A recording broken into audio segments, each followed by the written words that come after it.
बिस्मिल्लाहिर्रहमानिर्रहीम। अस्सलाम वालेकुम students, this is Atif Ahmad, your physics teacher. बच्चों, आज की इस वीडियो में हम डिस्कस करने जा रहे हैं थर्मिस्टर।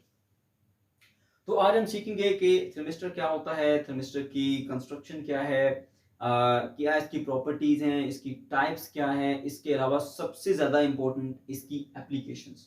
ठीक है। तो बच्चों को जो मेन डिफिकल्टी आ रही होती है ना, वो इसकी एप्लीकेशन में आ रही होती है। जब वो बुक से इसको पढ़ते हैं तो प्रॉपरली कंसेप्ट नहीं ले पा रहे होते एप्लीकेशंस का। ठीक है।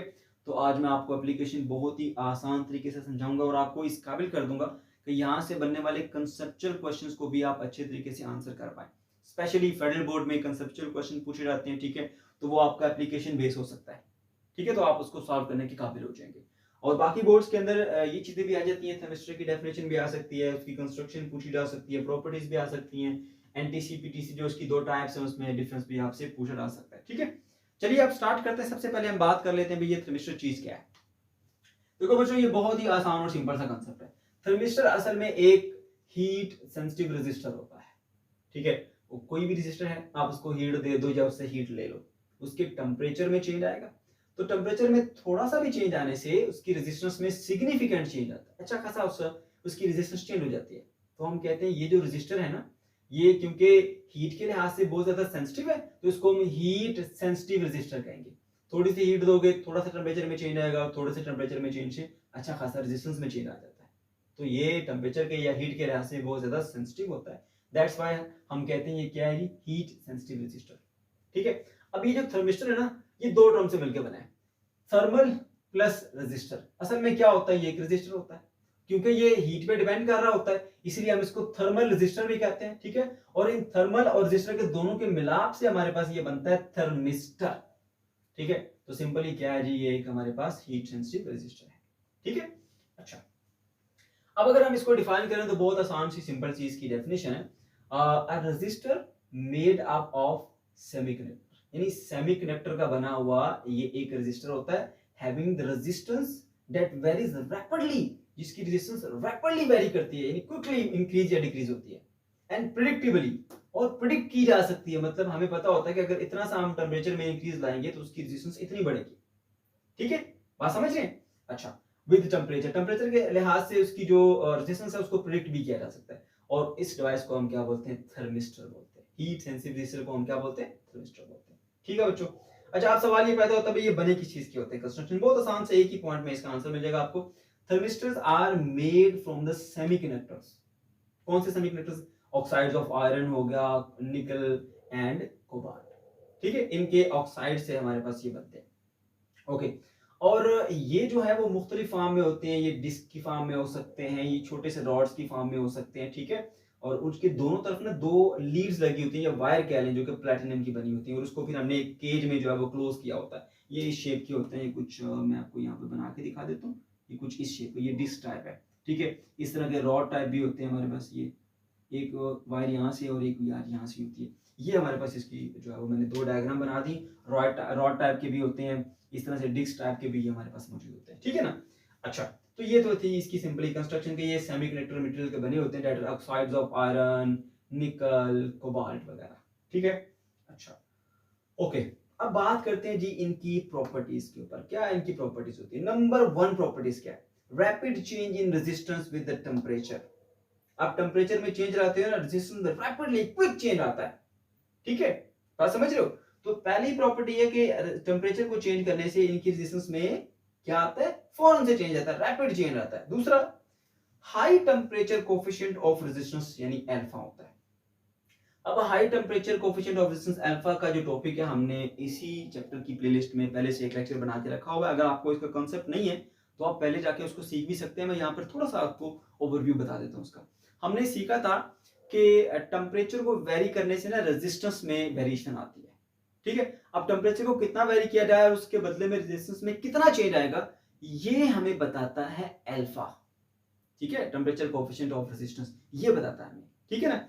अच्छा, तो यहां पर बताया जा रहा है कि भाई जो हाई टेम्परेचर कोफिशिएंट होता है ऑफ रेजिस्टेंस इनका, थर्मिस्टर का जो टेम्परेचर कोफिशिएंट ऑफ रेजिस्टेंस यानी अल्फा की वैल्यू होती है वो हाई होती है। इसका मतलब ये हुआ कि अगर आप थोड़ा सा भी टेम्परेचर में इंक्रीज लाते हो या डिक्रीज लाते हो तो उसके बदले में जो रेजिस्टेंस होती है वो सिग्निफिकेंटली चेंज होती है, अच्छी खासी चेंज होती है। ठीक है, बात समझ रहे हैं? ओके जी, चलिए, तो ये दो प्रॉपर्टी मैंने आपको यहाँ पर बता दी। तीसरी प्रॉपर्टी क्या है? Temperature coefficient of resistor can be positive and negative. दो तरह की हमारे पास ये होती है वैल्यूज, पॉजिटिव भी होती है और नेगेटिव भी होती है। यानी ऐसे थर्मिस्टर भी हैं जिसमें अल्फा की वैल्यू पॉजिटिव और ऐसे भी हैं जिनमें अल्फा की वैल्यू नेगेटिव। इनके दो नाम हमने रखे, ठीक है। एक को हम कहते हैं एनटीसी, एक को हम कहते हैं पीटीसी, ये शॉर्ट नेम है इनके, ठीक है। नेगेटिव टेम्परेचर कोफिशिएंट, ठीक है, और पीटीसी का मतलब है पॉजिटिव टेम्परेचर कोफिशिएंट। बात समझ रहे हो? अब इनमें क्या फर्क है, ये क्या होते हैं एनटीसी और पीटीसी थर्मिस्टर्स क्या होते हैं? देखो, एक आपके पास ऐसा थर्मल रेजिस्टर है जिसमें आप टेम्परेचर को इंक्रीज करते हैं तो उसकी रेजिस्टेंस बजाय इंक्रीज होने के उल्टा वो डिक्रीज हो जाती है। उसको हम बोलते हैं NTC, negative temperature coefficient thermistor. फिर से सुने, एनटीसी या नेगेटिव टेम्परेचर कोफिशिएंट थर्मिस्टर हमारे पास ऐसा थर्मिस्टर होता है कि जिसका टेम्परेचर आप इंक्रीज कर रहे हैं, उसकी रेजिस्टेंस जो है वो बजाय इंक्रीज होने के उल्टा वो क्या हो जाती है? डिक्रीज हो जाती है। तो ऐसा थर्मिस्टर जिसमें टेम्परेचर इंक्रीज करने से उसकी रेजिस्टेंस डिक्रीज होगी, उसको हम क्या बोलेंगे? एनटीसी, नेगेटिव टेम्परेचर कोफिशिएंट, ठीक है, ऑफ थर्मिस्टर। तो ये आ जाता है हमारे पास एनटीसी। फिर बात आती है पीटीसी की। पीटीसी क्या होता है? ये दो टाइप्स भी इसकी बन जाती है। पीटीसी मैंने बता चुका हूं जी, पॉजिटिव टेम्परेचर कोफिशिएंट। ये हमारे पास ऐसा थर्मिस्टर होता है कि जिसमें अगर आप टेम्परेचर में इंक्रीज लाते हो तो टेम्परेचर में इंक्रीज से इसकी रेजिस्टेंस भी इंक्रीज हो जाती है। इसको हम बोलते हैं पीटीसी या पॉजिटिव टेम्परेचर कोफिशिएंट थर्मिस्टर। समझ गए? यहाँ पर मैंने ये लिख भी दिया तो आप उसको भी देख सकते हैं। तो ये दो तीन इसकी मेन प्रॉपर्टीज थी। प्रॉपर्टीज के बाद साथ ही इसकी दो टाइप्स भी क्लियर हो जाती है। आप समझ गए हो? उम्मीद आपको ये पॉइंट जो वो क्लियर हो गए होंगे। मैं फिर से बता देता हूँ। पहली प्रॉपर्टी इसकी ये थी कि इसके अंदर आप टेम्परेचर में जो चेंज लाते हैं उससे रैपिड चेंज इन रेजिस्टेंस आता है। दूसरी बात इसकी ये है कि भाई इसमें जो अल्फा की वैल्यू है ना वो क्या होती है? बहुत हाई होती है, ठीक है। High temperature coefficient of resistance होता है, यानी कि अगर आप थोड़ा सा भी टेम्परेचर में चेंज लाते हो तो रेजिस्टेंस में काफी ज्यादा इसमें चेंज आ जाता है, ठीक है। ये इसका मतलब है टेम्परेचर कोफिशिएंट ऑफ रेजिस्टेंस के हाई होने का, ठीक है। तीसरा मैंने आपको बता दिया दो तरह के होते हैं हमारे पास, ये एनटीसी भी होता है और पीटीसी भी होता है, दोनों में अवेलेबिलिटी होती है इसकी, ठीक है। और उसके बाद मैंने ये दो टाइप्स भी बता दी। मान लीजिए थर्मिस्टर की ही दो टाइप्स बनती है, एनटीसी पीटीसी क्या होते हैं, ठीक है। एनटीसी में क्या होता है कि अगर आप टेम्परेचर बढ़ाते हो तो रेजिस्टेंस कम हो जाती है, और पीटीसी में क्या होता है कि अगर आप टेम्परेचर बढ़ाते हो तो रेजिस्टेंस बढ़ जाती है। आसान हो गया, ठीक है। अच्छा जी, अब हम आ जाते हैं जी इसकी एप्लीकेशंस के ऊपर, ठीक है ना। अब इसकी एप्लीकेशन क्या है? दो एप्लीकेशन मैं आपको एनटीसी की बताऊंगा और दो एप्लीकेशन आपको मैं पीटीसी की बताऊंगा, ठीक है। बहुत ही आसान और सिंपल सी एप्लीकेशन है। पहला, अब जो पहली एप्लीकेशन है ये थोड़ी सी कंट्रोवर्शियल है, बच्चों को ये समझ में नहीं आ रही होती क्योंकि पूरा कंसेप्ट जो है वो बुक में सिखाया नहीं गया होता। तो अब मैं आपको यहाँ पर पहले वो पूरा कंसेप्ट देता हूँ। बेसिक बहुत आसान है, मुश्किल नहीं है। उसके बाद फिर मैं इसके जो बुक की वर्डिंग है मैं उसके ऊपर लेकर आऊंगा। और मैं आपको एक चीज बता दूं, ये मैंने टू द पॉइंट बिल्कुल शॉर्टेस्ट करके लिखा हुआ है, यानी इसको जस्ट देख के आप पेपर में जाने से पहले अपने माइंड में एक स्केच बना सकते हैं। प्रॉपर स्टोरी आपने खुद बनानी है पेपर के अंदर, ठीक है ना, बुक से पढ़ के रीडिंग करके। ये आपको जस्ट एक कीवर्ड्स समझने के मैंने यूज किए जो कि आप उसके थ्रू एक कंसेप्ट बना सकते हैं अपना, ठीक है ना। अच्छा, पहली एप्लीकेशन जो है वो हम डिस्कस करेंगे, किसकी डिस्कस कर लेते हैं जी? एनटीसी की, नेगेटिव टेम्परेचर कोफिशिएंट जो थर्मिस्टर होता है उसकी हम एप्लीकेशन यूज कर लेते हैं। कैसे? पहले आप हेडिंग लगाएंगे जी, safeguard against current surges, ठीक है। तो हमें तो यही समझ नहीं आ रही थी भाई ये करंट सर्ज क्या होता है, ठीक है। उसके बाद बाकी चीजें समझ लेंगे ना। तो बुक में तो नहीं बताया करंट सर्जेस क्या होते हैं, तो मैं आपको पहले वो समझाता हूँ करंट सर्जेस क्या होते हैं और फिर बताता हूँ कि किस तरह से ये जो हमारे पास एनटीसी है वो हम करंट सर्जेस को उसके अगेंस्ट जो है वो एज अ सेफ गार्ड हम यूज करते हैं एनटीसी को। ये आप हेडिंग याद रख लें कि ये हम इसको ये एनटीसी को as a safeguard use करते हैं अगेंस्ट द करंट सर्जेस। कुछ सर्किट हमारे पास ऐसे होते हैं कि जैसे ही हम उसमें पावर सप्लाई लगाते हैं यानी ऑन करते हैं उसको बटन को, तो उसमें करंट जो है वो सडनली इंक्रीज करता है। उसके बाद फिर वापस जो है वो एक नॉर्मल सिचुएशन में आ जाता है और फ्लो करता रहता है। जैसे ही आपने करंट को उसका स्विच को ऑन किया, सडनली करंट का लेवल जो है वो बढ़ता है। मैंने यहाँ पर ग्राफिकली भी शो किया है। ये वर्टिकल एक्सिस पे करंट है और ये जो हॉरिजॉन्टल एक्सिस है ना इसके ऊपर टाइम है, ठीक है। अब कुछ डिवाइसेस में जैसे ही आपने पावर सप्लाई को ऑन किया, करंट ये गया सीधा ऊपर की तरफ। अब ये जो करंट है ना ये एक तो होता है शॉर्ट लिव करंट है, यानी वेरी शॉर्ट टाइम के लिए होता है, उसके बाद वापस आ जाता है नीचे की तरफ। लेकिन जो ये जो सडनली इंक्रीज किया ना, ये आपकी डिवाइस को डैमेज कर सकता है, उसके लिए नुकसानदेह है। तो कोशिश करनी होती है कि हमने किसी तरह से इस करंट सर्ज से बचना है, ठीक है ना। तो इस करंट सर्ज से बचने के लिए ना फिर हम ये एनटीसी थर्मिस्टर जो है ना उसको मैं इस्तेमाल करता हूं। बात समझ आ गई? तो पहली बात हमें ये पता लग गया भाई करंट सर्जेस क्या होते हैं। कुछ सर्किट ऐसे होते हैं, कौन से ऐसे सर्किट होते हैं, मैंने यहाँ पर 2 मेंशन भी किए हैं। जैसे हमारे पास ये जो स्टार्टिंग ऑफ इंडक्शन मोटर, ये जो एसी मोटर होती है ना, उसको इंडक्शन मोटर कहते हैं, ठीक है ना। उसको स्टार्ट करेंगे, वहां पर ये सब फिनोमेना होता है। इसके अलावा कोई भी आपके पास जो कैपेसिटिव लोड्स हैं, यानी ऐसी कोई डिवाइस है जिसके अंदर कैपेसिटर यूज हो रहा है, उन सर्किट्स के अंदर जो है ना, जब आप अचानक से वोल्टेजेस को सप्लाई करते हैं, ऑन करते हैं, तो वहां पर जो है ना ये प्रॉब्लम आती है करंट सर्जेस की। मेरी बात समझ गए?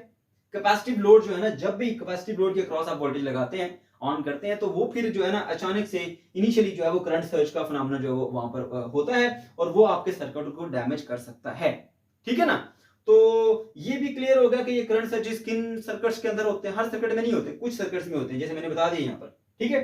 तो उसको बचना कैसे, अब वो चीज हमें अब सीखनी है। ये चीज हमें क्लियर होगी करंट सर्जिस होता क्या है, कि जैसे सर्किट को ऑन किया, सडनली करंट बहुत ज्यादा हाई हो जाता है, डिवाइस को डैमेज कर सकता है, उससे हमने बचना है। उससे बचने के लिए हम इसका एप्लीकेशन यूज करेंगे जी, इसकी थर्मिस्टर की, ठीक है, एनटीसी को यूज करते हैं, ठीक है। फिर बाद में सीखते हैं कि एनटीसी किस तरह से इसको हम कंट्रोल करते हैं, सही है। और यहाँ पर मैंने जो है वो ये लिख दिया कि अगर आपने, मैंने ब्लैक कलर से लिखा है कि अगर आप एनटीसी को यूज नहीं करते, तो उसमें जो करंट सर्ज आप देख सकते हैं कि सिग्निफिकेंटली करंट इंक्रीज करता है, उसके बाद फिर वो वापस अपनी नॉर्मल सिचुएशन में जाता है। और अगर आप ऐसा कर लेते हैं कि एनटीसी यूज कर लेते हैं, तो एनटीसी के यूज करने से ये जो बहुत ज्यादा लार्ज अमाउंट में करंट था ना, वो बहुत कम हो जाएगा। आप देख सकते हैं ये ब्लू कलर का, ये आपका तब का ग्राफ है जब आपने एनटीसी को यूज किया हुआ है, ठीक है।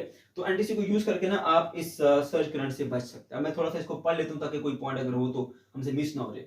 Surge current is a quick and short lived current, यानी एक फौरन से आता है ये और थोड़े टाइम के लिए था। ये देखिए थोड़े टाइम के लिए, इसके बाद फिर वापस करंट जो है वो लो लेवल पे चला गया, ठीक है। That flow through the system that is not design to handle. अब ये जो सिस्टम है ना, इसमें जो सर्ज करंट आता है, ये सिस्टम उसको हैंडल नहीं कर सकता। सिस्टम इस तरह से डिजाइन नहीं किया जाता कि वो उसको हैंडल कर सके, ठीक है। वो उसके आउट ऑफ कंट्रोल होता है, समझ लें आप। इसको हम क्या बोलते हैं जी, ये हमारे पास सर्ज करंट होता है, ठीक है। और ये कहां पर होता है, मैंने 2 पॉइंट लिखे हैं, आप वो भी देख सकते हैं। अब सवाल ये पैदा होता है जी भाई, एंटीसी ना उसको किस तरह से कंट्रोल करता है। पहले पढ़ के बताता हूं, फिर उसके बाद मैं आपको सिखाता भी। NTC thermistor is used as a safeguard against the current surges. सबसे पहले अब ये बताएंगे उसको कि हम एंटीसी को इस्तेमाल करते हैं एक डिवाइस के अंदर उसको करंट सर्जेस से महफूज रखने के लिए, ठीक है। अब फिर उसके बाद बताएंगे कि किस तरह से ये महफूज रखता है। लेकिन एक चीज क्लियर हो, ये जो हमारा एंटीसी थर्मिस्टर है ना, याद रहे इसका टेम्परेचर बढ़ेगा तो इसकी रेजिस्टेंस कम होगी, समझ गए? टेम्परेचर कम होगा तो रेजिस्टेंस हाई होगी, ये बात याद रखनी है आपने, ठीक है। चलिए उसके बाद हम ये कहते हैं जी, when the voltage switch on, जैसे ही आपने वोल्टेज स्विच ऑन किए, ठीक है, उसको ऑन कर दिया आपने, thermistor is cold and the resistance is high. Initially thermistor cold होता है और रेजिस्टेंस हाई होता है। ये थर्मिस्टर वार्म तब होगा जब इसमें से करंट थोड़ी देर फ्लो करेगा। करंट फ्लो करेगा तो करंट का एक इफेक्ट होता है जिसको हम हीटिंग इफेक्ट कहते हैं, वो थर्मिस्टर को गर्म करेगा। इनिशियली तो अभी करंट फ्लो नहीं कर रहा, ठीक है, इसलिए शुरू में ये थर्मिस्टर क्या होता है, कोल्ड होता है। और थर्मिस्टर जब कोल्ड होगा, एंटीसी थर्मिस्टर, तो कोल्ड होने का मतलब है रेजिस्टेंस हाई है। रेजिस्टेंस क्या है, हाई रेजिस्टेंस, ठीक है। तो जैसे ही आपने वोल्टेज को स्विच ऑन किया, ठीक है, तो थर्मिस्टर क्योंकि कोल्ड है, रेजिस्टेंस उसकी हाई होगी। तो हाई रेजिस्टेंस की वजह से ये क्या करता है, जो इनिशियली करंट सर्ज आना था ना, वो करंट सर्ज नहीं आने देता। हाई रेजिस्टेंस क्या करती है, करंट को कम करती है। रेजिस्टेंस हाई होगी तो करंट लो। तो जहां पर एक आम सिचुएशन में ये ब्लैक कलर का जो ग्राफ है, एक करंट सर्ज प्रोड्यूस हो रहा था, ठीक है। तो जब हमने एनटीसी को यूज कर लिया, तो अब वो करंट सर्ज से बचा लेता है डिवाइस को, क्योंकि इनिशियली वो कोल्ड होता है, रेजिस्टेंस उसकी बहुत हाई होती है, वो करंट को बहुत ज्यादा ऊपर जाने नहीं देता। आप देख सकते हैं यहां तक गया, उसके बाद फिर वापस आ गया, ये भी वापस आ जाता है, क्योंकि ये जो हमारे पास सर्ज होता है ये बड़ी वेरी शॉर्ट लिव होता है, वो थोड़े टाइम के लिए होता है, तो उसके बाद खुद ब खुद वापस आ जाता है, ठीक है। और इसी तरह ये भी देख सकते हैं, ऊपर गया है लेकिन थोड़ा सा गया ऊपर, उसके बाद फिर वापस आ गया, ऐसे ही ये इस पोजीशन पर आ गया, समझ गए? ये ब्लू कलर का जो ग्राफ आप देख रहे हैं। अच्छा, उसके बाद क्या होता है, अब रफ्ता रफ्ता उसमें से थोड़ा थोड़ा करंट जो है वो पास करता रहता है थर्मिस्टर से, तो थर्मिस्टर क्या हो जाएगा, वार्म अप हो जाएगा। अब उसका टेम्परेचर बढ़ना शुरू हो जाएगा, और क्योंकि ये एनटीसी है ना, एनटीसी, इसमें अगर टेम्परेचर बढ़ेगा तो रेजिस्टेंस कम होगी, टेम्परेचर बढ़ेगा तो रेजिस्टेंस कम होगी। तो जैसे जैसे वो थोड़ा थोड़ा हीट अप होता रहेगा, वैसे वैसे उसकी रेजिस्टेंस कम होती जाएगी और करंट रफ्ता रफ्ता बढ़ना शुरू हो जाएगा, और एक नॉर्मल करंट की वैल्यू जो है वो आपको मिलना शुरू हो जाएगी। ऐसे उम्मीद है आपको ये पॉइंट जो है वो बिल्कुल समझ में आ गया होगा, ठीक है, अब मैं जल्दी से समराइज करता हूं भाई, क्या सीखा आपने, किस तरह से जो आपका जो एनटीसी है वो as a safeguard against current surges काम करता है। करंट सर्जिस क्या होते हैं, जब किसी भी सर्किट को, कुछ सर्किट को, जैसे हमारे पास ये आ जाता है जिसमें कैपेसिटिव लोड होता है, उसको आप वहां पे आप वोल्टेज कनेक्ट करते हो, इनिशियली बहुत लार्ज करंट ड्रा कर लेता है जो कि हमारी डिवाइस को डैमेज कर सकता है। हमने एनटीसी यूज कर लिया, एनटीसी शुरू में ठंडा होता है, ठंडा होने की वजह से उसकी रेजिस्टेंस बहुत हाई होती है, तो वो ये करंट सर्ज नहीं आने देता। ठीक है, फिर रफ्ता रफ्ता क्या करता है, वो अपनी रेजिस्टेंस को क्या करता है, अपनी रेजिस्टेंस को कम करता है। कैसे कैसे कम करेगा, जब उसमें करंट फ्लो करेगा तो करंट का हीटिंग इफेक्ट होता है, उसका टेंपरेचर बढ़ेगा, टेंपरेचर बढ़ने से उसकी रेजिस्टेंस कम होगी, रेजिस्टेंस कम होगी तो रफ्ता रफ्ता करंट बढ़ता रहेगा और एक नॉर्मल वैल्यू ऑफ करंट पे फिर वो हमारा सर्किट आ जाएगा। ठीक है, तो उम्मीद आपको ये पॉइंट बिल्कुल क्लियर हो गया होगा। अब नेक्स्ट पे आते हैं, फिर सेकंड एप्लीकेशन इसकी आ जाती है हमारे पास एक्सेसिव टेंपरेचर अलार्म।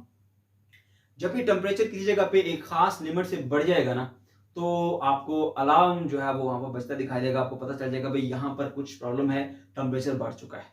ठीक है, तो बच्चों मैं आपको ये सिखाता हूँ, ये भी बहुत आसान और सिंपल है, पहले मैं यहाँ से पढ़ा देता हूँ, उसके बाद फिर मैं आपको साथ साथ सिखाता हूँ।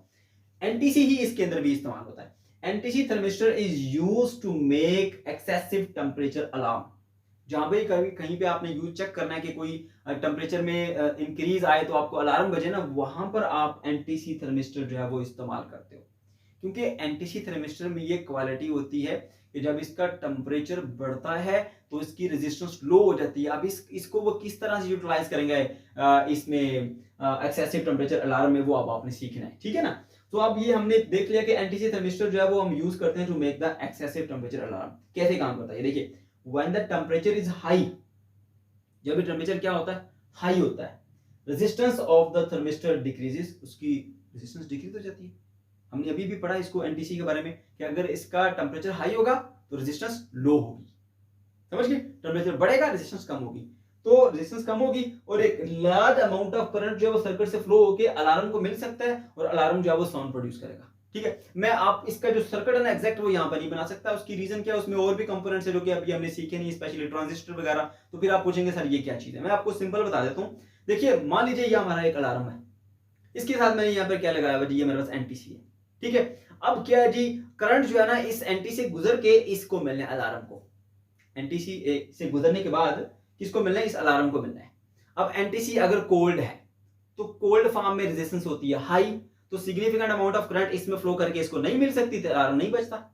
ठीक है, फिर क्या होता है, जब भी कभी कुछ ऐसी सिचुएशन आ जाए कि यहां पर टेम्परेचर बढ़ जाए, जैसे ही इस रूम में टेम्परेचर बढ़ेगा, एक खास लिमिट तक आएगा, तो उसके टेम्परेचर के बढ़ने से क्या होगा, इस थर्मिस्टर की रेजिस्टेंस भी बढ़ेगी, कम होगी सॉरी, क्योंकि एनटीसी है ना, जब थर्मिस्टर का टेम्परेचर बढ़ेगा तो रेजिस्टेंस क्या हो जाएगी, कम हो जाएगी, क्योंकि एनटीसी है ना। तो अगर अब क्या होगा, इसमें से एक large amount of current flow करके जाएगी और वो अलार्म को मिलेगी, अलार्म बजना शुरू कर देगा। मेरी बात समझ गए? तो इस तरह से हम एनटीसी को इस्तेमाल करते हुए हम एक्सेसिव टेम्परेचर अलार्म जो है वो बना सकते हैं। फिर से सुने, ये अलार्म समझ लीजिए, बस इतना कंसेप्ट ले लीजिए, और ये हमारे पास क्या आ गया, एनटीसी। एनटीसी में क्या होता है, जब ये कोल्ड है तो हाई रेजिस्टेंस, जब ये वार्म है तो लो रेजिस्टेंस। ठीक है, अब यहां पर रखा, अभी सिचुएशन नॉर्मल है, कोल्ड है, कोई अलार्म नहीं बजेगा, क्योंकि कोल्ड सिचुएशन में इसकी रेजिस्टेंस बहुत हाई होती है, बहुत माइनर सा करंट इसमें मिल के जाता है इसको अलार्म को, तो वो नहीं बजता अलार्म। ठीक है, जब कभी कुछ ऐसी सिचुएशन होती है, टेम्परेचर बढ़ जाता है, ठीक है, एक खास लिमिट से, तो उससे क्या होगा, अब ये जो हमारा जो थर्मिस्टर है इसका टेम्परेचर भी बढ़ेगा, तो थर्मिस्टर का टेम्परेचर बढ़ने से एनटीसी थर्मिस्टर का उसका क्या हो जाएगा, उसका जो रेजिस्टेंस है वो लो हो जाएगा। रेजिस्टेंस लो होने का मतलब अब large amount of current flow करके जाएगी, अलार्म को मिलेगी और अलार्म बजना शुरू कर देगा। बस इतना सा कांसेप्ट है हमारा, ठीक हो गया। तो चलिए बच्चों, अब हम बढ़ते हैं इनकी नेक्स्ट एप्लीकेशंस की तरफ। नेक्स्ट जो 2 एप्लीकेशंस हैं वो हमारी पीटीसी थर्मिस्टर के ऊपर बेस करती हैं। तो सबसे पहले आपको ये पता होना चाहिए पीटीसी थर्मिस्टर क्या होता है।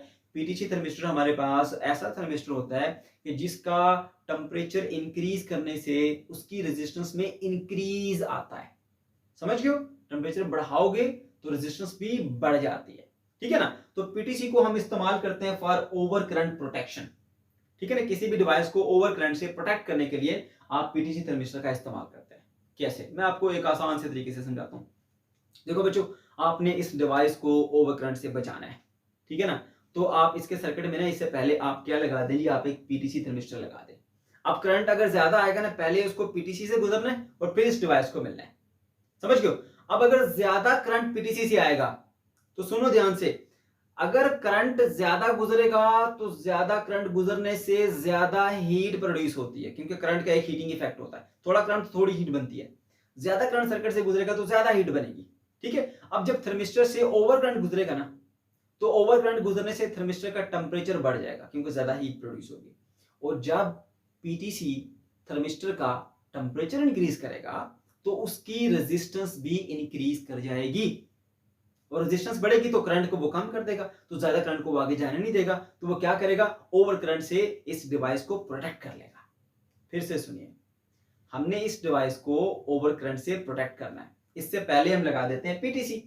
अगर ओवर करंट आता है तो पहले वो पीटीसी से गुजरेगा और फिर इस डिवाइस को मिलेगा। अब मान लीजिए कि ओवर करंट आ गई, यानी ज्यादा अमाउंट ऑफ करंट आ गई, पीटीसी से गुजरी। अब पीटीसी से जब गुजरेगी ज्यादा अमाउंट ऑफ करंट, तो करंट का एक इफेक्ट होता है हीटिंग इफेक्ट, ठीक है। ज्यादा करंट से ज्यादा हीट प्रोड्यूस होती है। अब ज्यादा हीट प्रोड्यूस होगी तो वो थर्मिस्टर गर्म हो जाएगा, और पीटीसी थर्मिस्टर जब गर्म होता है, उसका टेम्परेचर इंक्रीज करता है, तो उसकी रेजिस्टेंस भी बढ़ जाती है। रेजिस्टेंस बढ़ने का मतलब है कि अब करंट आगे जो फ्लो कर रहा है उसको वो कम कर देगा, क्योंकि करंट रेजिस्टेंस के बढ़ने से करंट कम हो जाता है। तो इस तरह से जो एक लार्ज अमाउंट ऑफ करंट आ रही थी, उसको हमने डिवाइस की तरफ जाने से उसको रोक लिया, प्रोटेक्ट कर लिया। इसलिए पीटीसी जो है वो as over current protection device भी इस्तेमाल होता है। फिर हम बात करते हैं जी टेम्परेचर कंट्रोल। टेम्परेचर को अगर किसी जगह पे आप कंट्रोल करना चाहते हैं तो उसके लिए भी आप पीटीसी थर्मिस्टर का इस्तेमाल कर सकते हैं। बात समझ रहे हैं? चलिए मैं आपको समझाता हूँ। देखिए जी, हमारे पास जो है वो कोई एक लोकेशन है, वहां पर हमने जो है ना टेम्परेचर को मेंटेन रखना है, ठीक है। तो वहां पर हमने एक ऐसा सर्किट लगा दिया जिसके अंदर हमने क्या यूज किया हुआ, पीटीसी यूज किया हुआ। अब अगर ऐसा होता है कि एक पार्टिकुलर वैल्यू से टेम्परेचर वहां पर कम होता है, टेम्परेचर कम होगा तो हमारा जो वहां पे लगा हुआ है पीटीसी सर्किट में, तो उसकी उसकी जो रेजिस्टेंस है ना, वो क्या हो जाएगी, उसकी रेजिस्टेंस लो हो जाएगी। क्योंकि पीटीसी ऐसा थर्मिस्टर है, टेम्परेचर बढ़ने से रेजिस्टेंस बढ़ती है, टेम्परेचर कम होने से रेजिस्टेंस कम होती है, ठीक है। अब जब पीटीसी की रेजिस्टेंस कम हो जाएगी टेम्परेचर लो होने की वजह से, तो वो ज्यादा करंट को अलाउ करेगा सर्किट से पास होने से। ज्यादा करंट सर्किट से पास करेगा तो उससे क्या होगा, हीटिंग इफेक्ट की वजह से हीट प्रोड्यूस होगी और टेम्परेचर को वो मेंटेन कर देगा, ठीक है। अब अगर ऐसा हो कि एक पार्टिकुलर वैल्यू से टेम्परेचर ज्यादा हो गया है, तो टेम्परेचर अगर ज्यादा हो गया तो ज्यादा टेम्परेचर होने से क्या होता है कि जो हमारा पीटीसी है उसकी रेजिस्टेंस बढ़ जाती है। पीटीसी की जब टेम्परेचर बढ़ता है तो रेजिस्टेंस बढ़ जाती है। रेजिस्टेंस बढ़ जाएगी तो वो करंट को कम कर देगा, जो फ्लो हो रहा है ना सर्किट में से करंट, उस करंट को वो क्या कर देता है, लो कर देता है। अब करंट लो हो जाएगा तो उससे बनने वाली जो हीट है वो भी कम हो जाएगी, ठीक है। जब हीट कम प्रोड्यूस होगी तो डेफिनेटली जो टेम्परेचर है वापस अपनी उस वैल्यू पर आना शुरू हो जाएगा, कम होना शुरू हो जाएगा, ठीक है। तो इस तरह से आप इसको इस्तेमाल कर सकते हैं एज अ टेम्परेचर कंट्रोलर। फिर से सुनिए, एक पर्टिकुलर प्लेस है, वहां पर आप टेम्परेचर को कंट्रोल करना चाहते हैं, तो वहां पर आपने एक ऐसा सर्किट लगा दिया जिसके अंदर आपने पीटीसी यूज किया, ठीक है। अब देखिए जी, अगर उससे खास वैल्यू से टेम्परेचर गिरता है, यानी टेम्परेचर लो होता है, तो टेम्परेचर लो होने का मतलब है कि अब वो जो हमारा जो पीटीसी है उसका टेम्परेचर भी क्या हो जाएगा, लो हो जाएगा, क्योंकि वहीं पे पड़ा हुआ है। उसकी वजह से उसकी रेजिस्टेंस क्या हो जाएगी, वो भी लो हो जाएगी, क्योंकि पीटीसी का टेम्परेचर बढ़ता है तो रेजिस्टेंस बढ़ती है, टेम्परेचर कम होता है तो रेजिस्टेंस कम होती है। जब पीटीसी का टेम्परेचर गिरेगा तो उसकी रेजिस्टेंस लो हो जाएगी, जिसकी वजह से अब सर्किट में एक ज्यादा करंट फ्लो करेगा। ज्यादा करंट फ्लो करने से ज्यादा हीट प्रोड्यूस होगी, क्योंकि करंट का हीटिंग इफेक्ट होता है, बता चुका हूं आपको पहले भी, ठीक है ना। ज्यादा हीट प्रोड्यूस होगी तो वो क्या करेगी, उस टेम्परेचर को वापस उस लेवल तक ले आएगी, मेंटेन कर देगी। अगर ऐसा हो जाए कि टेम्परेचर जो है वो इंक्रीज कर जाए किसी जगह के ऊपर, एक पार्टिकुलर वैल्यू से टेम्परेचर बढ़ गया, टेम्परेचर बढ़ने से क्या होगा, वहां पर पड़ा हुआ जो सर्किट में पीटीसी है उसका टेम्परेचर भी बढ़ जाएगा। जब पीटीसी का टेम्परेचर बढ़ेगा तो उसकी रेजिस्टेंस भी बढ़ेगी। अब वो करंट जो है वो सर्किट में कम फ्लो होने देगा। अब सर्किट में कम करंट फ्लो होगा तो उससे जो बनने वाली हीट है वो भी कम हो जाएगी। तो जब हीट कम प्रोड्यूस होगी सर्किट में तो क्या होगा, ऐसा ऐसा जो टेम्परेचर है वो लो होना शुरू हो जाएगा और उस वैल्यू को दोबारा से आप अचीव कर लेंगे। तो इस तरह से हम टेम्परेचर को इसको सॉरी पीटीसी को एज अ टेम्परेचर कंट्रोलर भी इस्तेमाल कर सकते हैं। तो बच्चों, ये था हमारा आज का लेक्चर। उम्मीद है आपको समझ आया होगा। फिर भी अगर आपको कोई कंफ्यूजन है या किसी किस्म का कोई प्रॉब्लम है तो कमेंट सेक्शन के अंदर आप जरूर पूछ सकते हैं। अल्लाह हाफिज।